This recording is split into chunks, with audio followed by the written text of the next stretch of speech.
Buhay Japan! Ohayo! At dahil nabili ko na nga pala ang lahat ng chocolate na order sa akin, ang problema ko naman ay kung paano ko sila pagsisiksikin.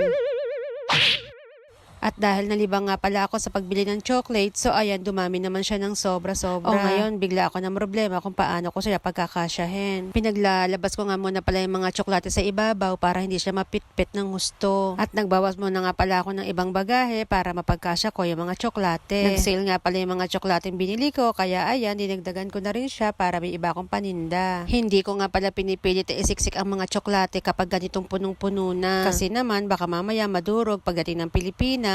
Baka magmistula na siyang chocolate powder. Oh no!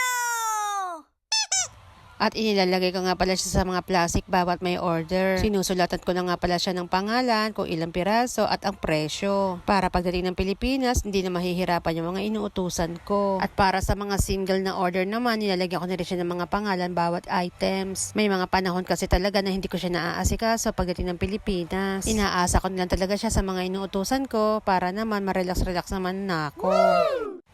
At syempre, hindi mawawala ang mga goma na nire-repack ko dito sa bahay ko. At iyan naman pala ang mga goma na nakukuha ko ng mababang presyo dito sa pabrika ko. At dahil puno na nga ang box, so ayan, inumpisahan ko na nga pala siyang isara. Hindi rin talaga ganoon kadali ang magbagahe. Kapag hindi ka magaling magbagahe, mahihirapan ka talaga dito. At ganito nga pala ang ginagawa ko kapag nagsasara na ako ng kahon. Sumasampa talaga ako sa ibabaw para medyo mapit-pit siya. At kapag nagbabagahe ako, sinisiguro ko na hindi masisira ang mga ibinagahe ko. Katulad na nga lang sa mga bote, lata at mga pwedeng sumabog. Sinisiguro ko na hindi sila masisira kaya mga nakakahon na rin sila sa loob. Wow!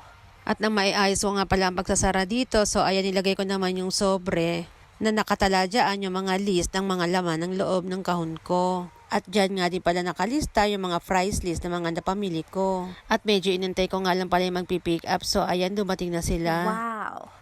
At nung dumating nga pala sila, tinanggal ko muna yung sasakyan ko para makadaan sila sa may bintana. Sa may bintana ko nga pala siya inilalagay para madali lang siya makuha. At bago nga pala pick upin yung bagahe, so ayan, pumirma nga pala ako, katunayan na nakuha nila yung bagahe ko. Dito naman sa Japan, wala kang dapat ipag-alala dahil sa sobrang ingat nila. After 1 week, darating nga pala yung resibo para bayaran ko naman yung bagahe ko. Okay, see you on Philippines!